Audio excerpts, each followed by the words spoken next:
Magandang hapon mga kabay. So meron po akong estimate ngayon 39153. DW810 pa rin siya mga kabay. Ayun mga kabay, nakasaksak po yan. Bali umaandar po siya pero paputol-putol po. Ayan po.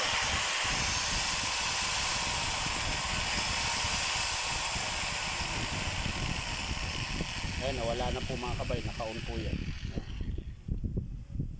Ayan po. Ayan mga kabay, naka-on po yan. Ayan, so off natin. Ayan, wala rin po. On natin. Ayan, meron na naman.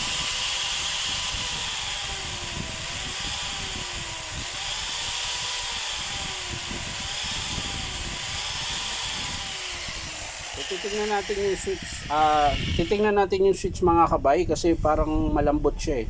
So titingnan natin, baka doon lang po. So tara, samahan nyo po ako. So ayan mga kabay, nabuksan ko na. Ayan. Ngayon, i-on natin ulit mga kabay.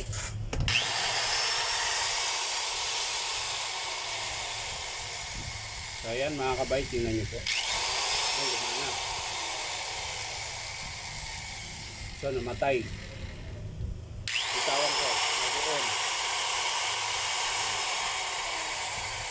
So dito lang po sa switch mga kabay. Ito po. Yung switch po niya. Ayan po, naglo-lose contact na po siya, nag-iinit. Ayan. So ito lang po yung papalitan natin mga kabay.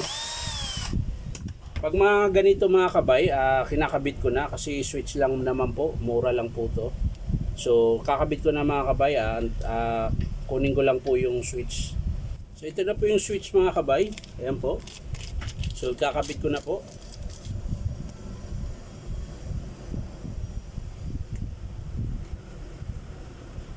So ayan mga kabay, madali lang po ikabit yung switch mga kabay dahil dalawang wiring lang po ito. Isang naka-terminal type tsaka isang naka-screw.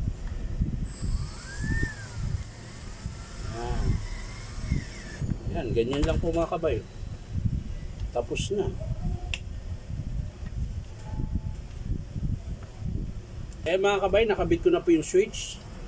Bali, testing na lang natin kung hindi ba siya papatay-patay.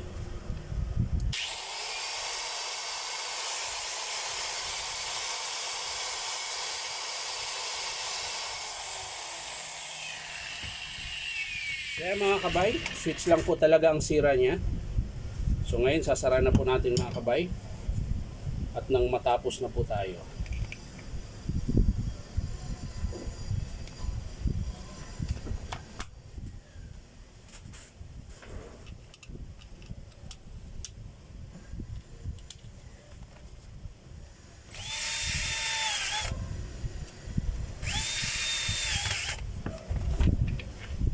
So ayan mga kabay, sasara na po natin.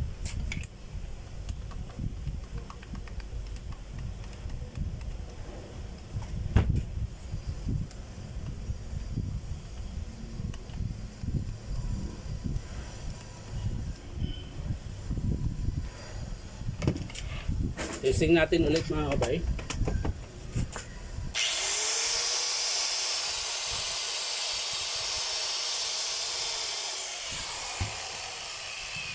So yan lang po mga kabay. Maraming salamat sa panonood at pa-like and share na rin po. Bye-bye!